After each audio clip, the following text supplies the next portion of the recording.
नमस्कार दोस्तों, के एग्जाम फाइट में आपका स्वागत है। कैसे हैं आप सभी?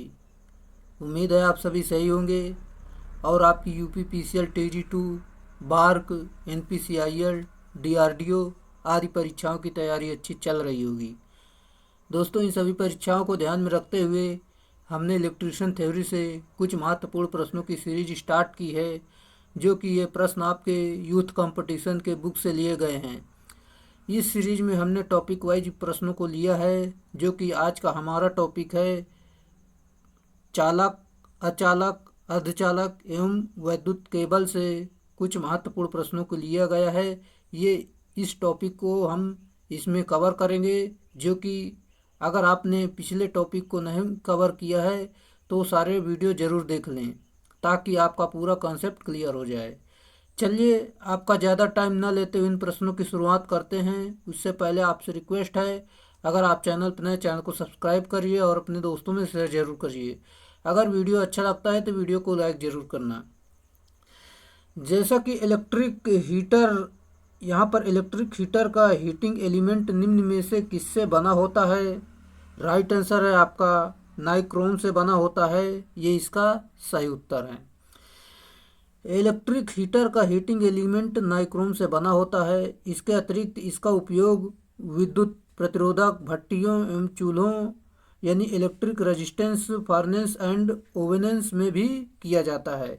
ये किस किस धातु से मिलकर बना होता है? जैसे कि यहाँ पर निकिल 55 से 88% और क्रोमियम जो होता है 15 से 33% प्लस मैग्नीन भी मिलाकर बनाया जाता है। इतने धातु मिलाकर बनाया जाता है, जो कि आप देख सकते हैं। चलिए अगले प्रश्न पर चलते हैं।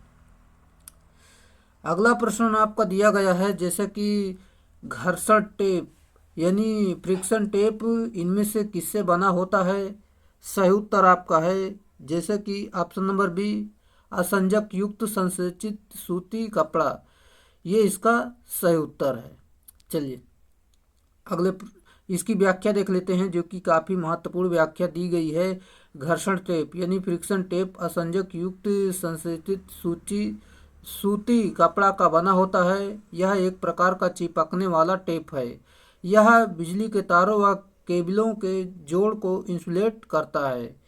चलिए अगला है, पॉलीविनाइल क्लोराइड डेड डैश ताप के संपर्क में आने पर डेड डैश हो जाता है। सही उत्तर आपका हो जाएगा, जैसे कि यहाँ पर आप देख सकते हैं पॉलीविनाइल क्लोराइड जो होता है ये निम्न ताप के संपर्क में आने पर भंगुर हो जाता है। Option number D right answer है। चलिए यहाँ पर आपको फिर से बताना चाहेंगे, जैसे कि पॉलीविनाइल क्लोराइड निम्न ताप के संपर्क में आने पर कठोर होकर भंगुर हो जाता है। यह एक कुचालक पदार्थ होता है। ताप पर इसकी प्रतिरोधकता घटती है, इसलिए इसका प्रतिरोध ताप गुणांक ऋणात्मक होता है। चलिए अगला है, अगला आपका दिया गया है, निम्नलिखित में से कौन सा तापमान में वृद्धि होने का सही प्रभाव है? सही उत्तर आपका हो जाएगा यहाँ पर ऑप्शन नंबर ए, शुद्ध धातुओं के प्रतिरोध में वृद्धि राइट आंसर है। चलिए व्याख्या देख लेते हैं, जो कि तापमान में वृद्धि होने पर शुद्ध धातुओं के प्रतिरोध में वृद्धि होती है, इसलिए इसका प्रतिरोध ताप गुणांक धनात्मक होता है। अर्धचालक तथा कुचालक पदार्थ का ताप बढ़ाने पर प्रतिरोध घटता है, इसलिए इसका प्रतिरोध ताप गुणांक ऋणात्मक होता है। अगला है, प्रतिरोधों के समानांतर संयोजन का तुल्य प्रतिरोध कितना होता है? सही उत्तर आपका हो जाएगा समानांतर में आप सभी लोग जानते होंगे, जो कि समानांतर का फार्मूला होता है 1/r इक्वलेंट बराबर होता है, जो कि 1/r1 plus 1/r2 plus 1/r3 इस प्रकार आप जोड़ते चलेंगे जाएंगे। ये आपका समानांतर का फार्मूला होता है। यहाँ पर आपका जो राइट आंसर हो जाएगा, हम आपको बताना चाहेंगे ऑप्शन नंबर सी, जो कि प्रतिरोधों में से निम्न मान वाले प्रतिरोध से कम, ये इसका सही उत्तर है। Option number C right answer है। यहाँ पर आप देख सकते हैं जो कि दिया गया है, फिर से आपको बताना चाहेंगे, प्रतिरोधों के समानांतर संयोजन का तुल्य प्रतिरोध सभी जुड़े प्रतिरोधों के निम्नतम वाले प्रतिरोध में से भी कम होता है। जो सबसे कम होता है उससे भी कम आपका इसमें समानांतर में होता है। चलिए, सीरीज के लिए हम आपको बताना चाहेंगे जो कि प्रतिरोधों के श्रेणी क्रम में संयोजन का तुल्य प्रतिरोध सभी जुड़े प्रतिरोधों में से बड़े वाले प्रतिरोध में बड़ा होता है, जो कि आप सभी लोग जानते होंगे। चलिए, अगला आपका दिया गया है डेड डैश दो या दो से अधिक तारों को एक साथ जोड़ने की एक विधि है इस जिसमें वोल्टेज की न्यूनतम हानि होती है। सही उत्तर आपका है जो कि जोड़, राइट आंसर है, ये इसका सही उत्तर है। व्याख्या देख लेते हैं जो कि दो या दो से अधिक तारों या केबलों को एक साथ जोड़ने की एक विधि है जिसमें वोल्टेज की न्यूनतम हानि होती है। किसी तार या केबल की लंबाई बढ़ाने अथवा किसी मुख्य विद्युत आपूर्ति लाइन में से शाखा निकालने के लिए तार अथवा केबल में जोड़ लगाया जाता है। विभिन्न प्रकार के जोड़ होते हैं जैसे कि ऐंठा हुआ जोड़, मैरिड जोड़, टी जोड़, ब्रिटानिया जोड़। दोस्तों, ये जोड़ आप ज़रूर ध्यान रखें क्योंकि ये आपके स्किल टेस्ट में पूछा भी जाता है। ये जोड़ आप बनाकर भी देख लिया करें। अगर आप बार का एग्ज़ाम देने जा रहे हैं तो वहाँ पर स्किल टेस्ट होगा, तो ये सारे जोड़ आपको ध्यान रखना बेहद ज़रूरी है। ब्रिटानिया जोड़ होता है, वेस्टर्न यूनियन जोड़ होता है, स्कारपट जोड़ होता है, टैप जोड़ होता है, ये सारे जोड़ होते हैं।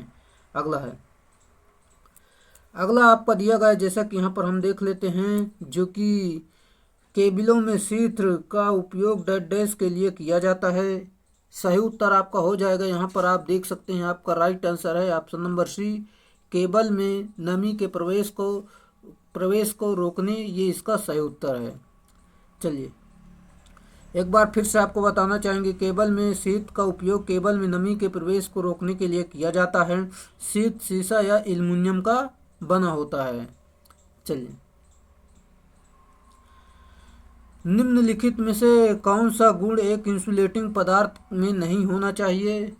सही उत्तर आपका है ऑप्शन नंबर ए, जो कि उच्च जल अवशोषण, ये नहीं होना चाहिए, ये इसका सही उत्तर है। और आपका उच्च यांत्रिक सामर्थ्य होना चाहिए, निम्न विद्युतशीलता होनी चाहिए, गैर प्रज्वलित होना चाहिए, ये सारे होना चाहिए। ऑप्शन नंबर ए आपका सही उत्तर है, जो कि ये नहीं होना चाहिए। अगला है, यहाँ पर व्याख्या के माध्यम से आपको बताना चाहेंगे जो कि अच्छे चालक पदार्थों के निम्न गुण होने चाहिए। परावैद्युत सामर्थ्य उच्च होनी चाहिए, अचालक पदार्थ एवं जल से अप्रभावित रहना चाहिए, सुदृढ़ अर्थात मजबूत होना चाहिए, विशिष्ट प्रतिरोध 10⁻12 ओम इंटू सेंटीमीटर अधिक होना चाहिए। चलिए, अगला है, केबलों की इंटरशीथ ग्राइंडिंग में डेड डैश परावैद्युत का उपयोग किया जाता है। सही उत्तर आपका सजाती राइट आंसर है। चलिए, देख लेते हैं यहाँ पर केबलों के इंटरशीथ ग्राइंडिंग में सजाती व परावैद्युत का उपयोग किया जाता है। केबल ग्राइंडिंग के इस विधि में सजाती परावैद्युत को केबल के कोर तथा विभिन्न इंटरशीथ के बीच रखा जाता है जिससे केबल पर एक समान विभव प्रवणता प्राप्त होता है। अगला आपका दिया गया अभ्रक यानी माइका नामक सामग्री निम्न में से किसका उदाहरण है? सही उत्तर आप सभी को पता होगा जो कि ये विद्युत रोधी पदार्थ होता है। ऑप्शन नंबर डी सही उत्तर है। चलिए, कुछ पदार्थ के बारे में देख लेते हैं जो कि ठोस विद्युत रोधी पदार्थ जो होते हैं। कांच होता है, पोर्सलिन होता है, अभ्रक होता है, कागज होता है, रबर होता है, एस्बेस्टॉस होता है, लकड़ी होती है, प्लास्टिक, ऊन इत्यादि होते हैं।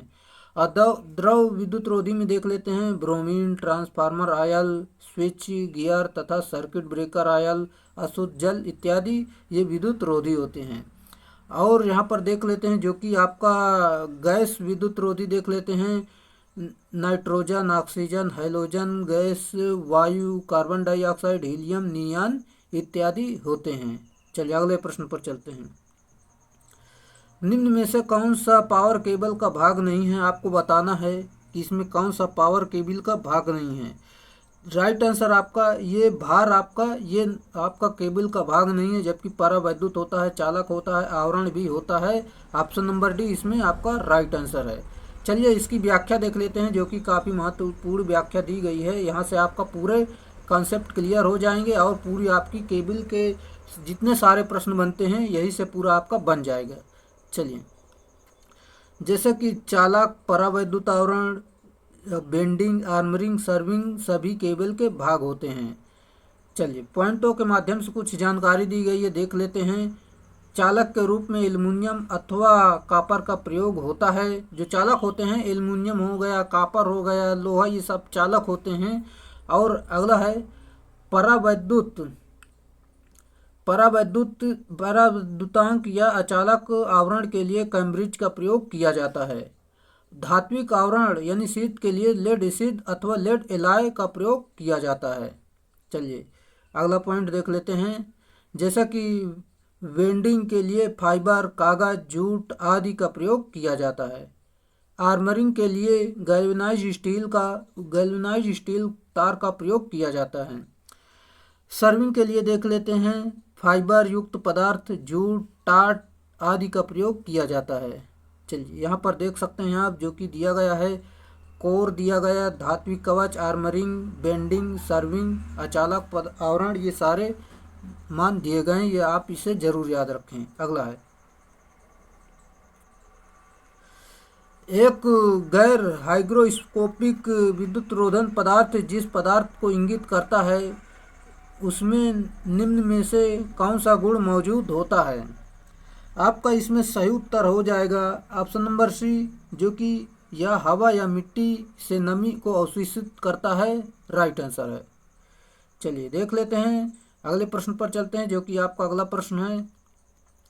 एक अत्यधिक उच्च वोल्टता केबल यानी एक्स्ट्रा हाई टेंशन केबल की वोल्टेज रेंज क्या होती है।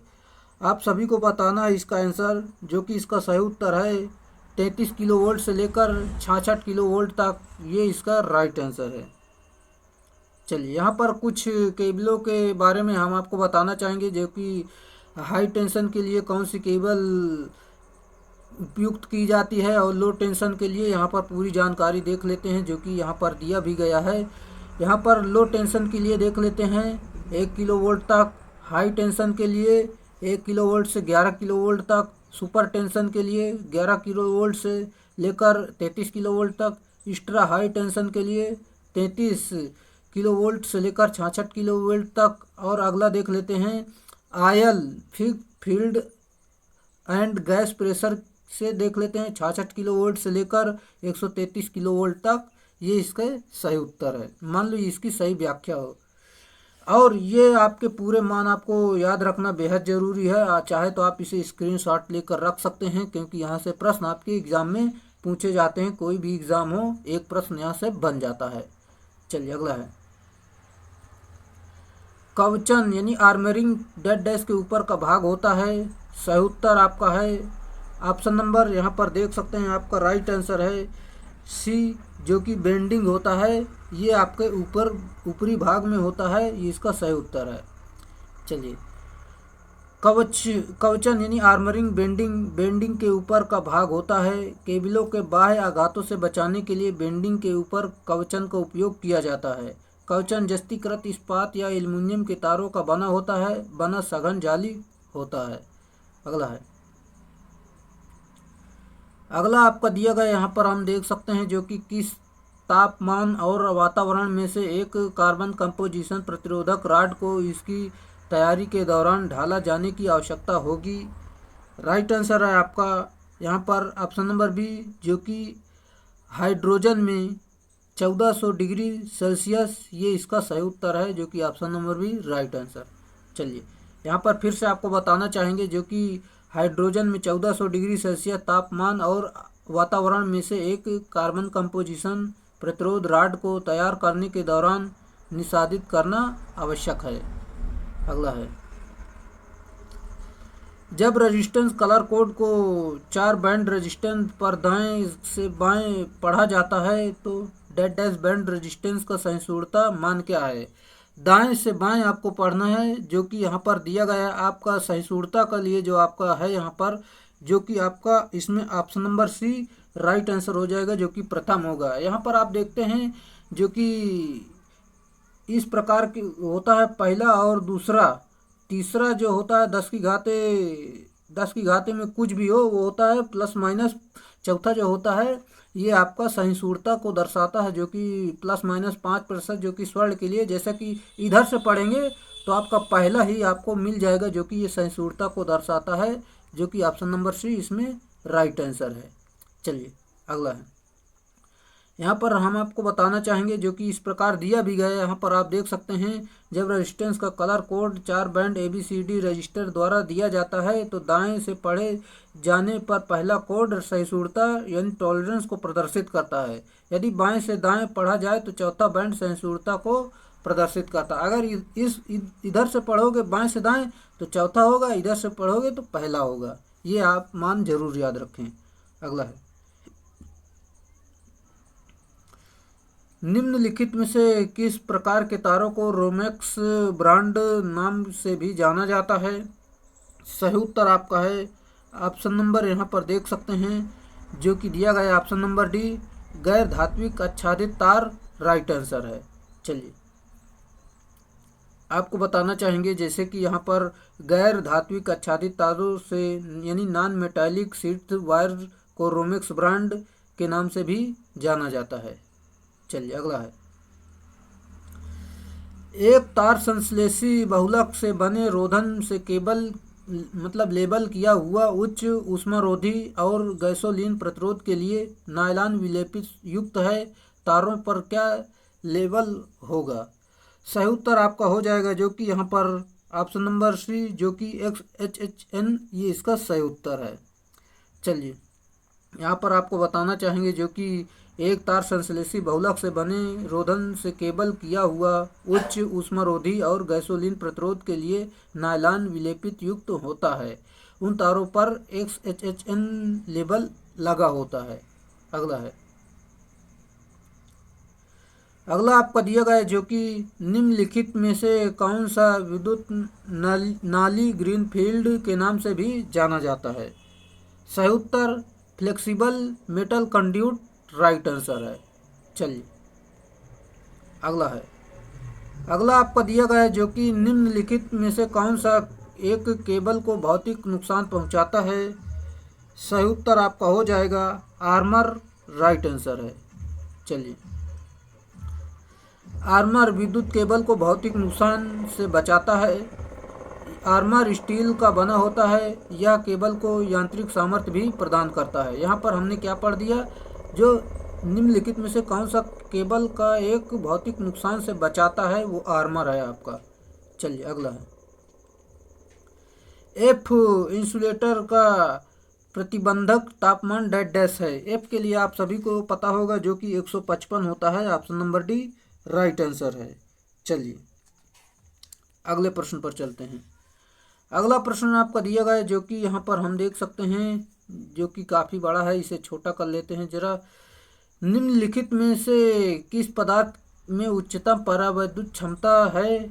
सही उत्तर आपका है option number B SF6 gas, ये राइट आंसर है। चलिए जैसा कि यहाँ पर हम देखते हैं सल्फर हेक्साफ्लोराइड गैस का परावैद्युत सामर्थ्य उच्चतम होता है, इस वजह से इसका उपयोग उस रेटिंग के स्विच गियर में से किया जाता है। चलिए अगला है, केबल की इंसुलेशन की प्रतिरोधकता तापक्रम बढ़ने पर क्या होता है? सही उत्तर आपका है जो कि चरघातांकी रूप से घटेगा, ये इसका सही उत्तर है ऑप्शन नंबर डी। चलिए देख लेते हैं जो कि केबल की इंसुलेशन की प्रतिरोधकता तापक्रम बढ़ने पर चरघातांकी रूप से घटेगी, क्योंकि इंसुलेटर का प्रतिरोध ताप गुणांक ऋणात्मक होता है, इसलिए तापमान बढ़ने पर प्रतिरोधकता घटती है। अगला है, एकल कोर केबल में समानता प्रदान नहीं करते हैं, क्या प्रदान नहीं करते हैं? राइट आंसर स्टील आर्मरिंग सही उत्तर है। चलिए सिंगल कोर केबल में समानता स्टील आर्मरिंग प्रदान नहीं करते हैं। स्टील आर्मरिंग का प्रयोग मल्टी कोर केबल में किया जाता है। आर्मरिंग केबल को बाह्य यांत्रिक आघातों से बचाता है। अगला है, परावैद्युत पदार्थ होते हैं, क्या होते हैं? सही उत्तर आपका है जो कि कुचालक होते हैं, सही उत्तर है। चलिए यहाँ पर देख लेते हैं कुछ कुचालक के बारे में जो कि यहाँ पर दिया गया है परावैद्युत पदार्थ और परावैद्युतांक। यहाँ पर कुछ कुचालक के मान पूछे जाते हैं, जो कि वायु का आप याद रख सकते हैं, बैकेलाइट का जो कि 4.5 से लेकर 5.5 तक, कांच का याद रख सकते हैं, यहाँ पर देख सकते हैं। और अभ्रक के लिए ये आपको याद रखना बेहद जरूरी है, काफ़ी इंपॉर्टेंट है। बैकेलाइट और अभ्रक और आपका पोर्सलिन, ये आपके एग्जाम में पूछे जाते हैं। चलिए याद कर लीजिए, जो कि अभ्रक का 2.5 से लेकर 4.7, कागज का 2 से लेकर 2.6 और निर्वात में 5.7 से लेकर 6.8। वो पोर्सलिन के लिए 5.7 से लेकर 6.8, निर्वात के लिए 1, आसुत जल के लिए 0 होता है। चलिए अगला है, निम्न में से किसका प्रतिरोध के लिए ऋणात्मक ताप गुणांक है? आप सभी को पता होगा, राइट आंसर है ऑप्शन नंबर बी, जो कि कार्बन राइट आंसर है, जो कि एनटीसी के अंतर्गत आता है, जो कि अचालक होते हैं एनटीसी में। कार्बन प्रतिरोध के ताप गुणांक ऋणात्मक होता है। किसी चालक पदार्थ का तापमान 0 डिग्री सेल्सियस से लेकर 1 डिग्री सेल्सियस तक बढ़ाने पर उनके प्रति इकाई प्रतिरोध में से जो वृद्धि होती है उसे उस पदार्थ का 0 डिग्री सेल्सियस प्रतिरोध ताप गुणांक कहते हैं। फार्मूला देख सकते हैं, जो कि दिया गया है, आप सभी को पता ही होगा, जो कि यहाँ पर आप समझ सकते हैं। चलिए, विद्युत पदार्थों तथा अर्धचालकों पदार्थों का प्रतिरोध ताप बढ़ाने से घटता है, अर्थात विद्युतरोधी तथा अर्धचालक पदार्थों का ताप प्रतिरोध ताप गुणांक ऋणात्मक होता है।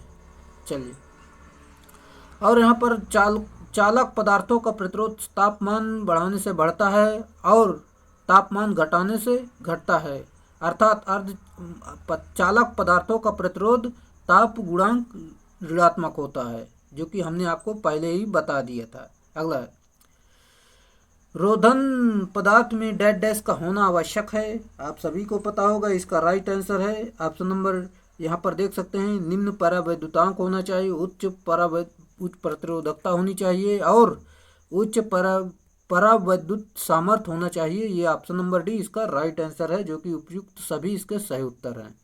चलिए, यहाँ पर फिर से आपको बता देते हैं, जो कि रोधन पदार्थ में निम्न गुण होना चाहिए, निम्न परावैद्युतांक होना चाहिए, उच्च प्रतिरोधकता होनी चाहिए, उच्च परावैद्युत सामर्थ्य होनी चाहिए। चलिए अगला, किट कैट फ्यूज किस से निर्मित होते हैं? आप सभी को पता है, जो कि पोर्सलिन राइट आंसर है। चलिए, किट कैट के बारे में देख लेते हैं। फ्यूज पोर्सलिन से निर्मित होते हैं। यह सबसे अधिक प्रचलित प्रकार का फ्यूज है। मकानों में अधिकतर 15 एम्पियर और कार्यशालाओं में 300 एम्पियर तक का प्रयोग करते हैं। अगला है, निम्न में से VIR का सही पूर्ण रूप क्या है? राइट आंसर आपका है, जो कि वल्कनाइज्ड इंडिया रबर सही उत्तर है। चलिए, जैसा कि यहाँ पर देख लेते हैं, VIR का पूरा नाम वल्कनाइज्ड इंडिया रबर होता है। इसका उपयोग कैंपिंग कंड्यूट पाइप एवं अस्थायी प्रकार की वैद्युतिक वायरिंग में किया जाता है, जो कि इसके इम्पोर्टेंट फैक्ट है। चलिए, आज के ये थे प्रश्न, जो कि काफ़ी अच्छे लगे होंगे आपके प्रश्न, जो कि हमने काफ़ी अच्छे महत्वपूर्ण प्रश्नों को किया है। चलिए, आज के लिए इतना ही रखेंगे, और अगर सेशन आपको अच्छा लगा हो तो वीडियो को लाइक कर दें और चैनल पर नए चैनल को सब्सक्राइब जरूर कर लें। आज के लिए इतना ही, फिर मिलेंगे नेक्स्ट वीडियो में, तब तक के लिए बाय।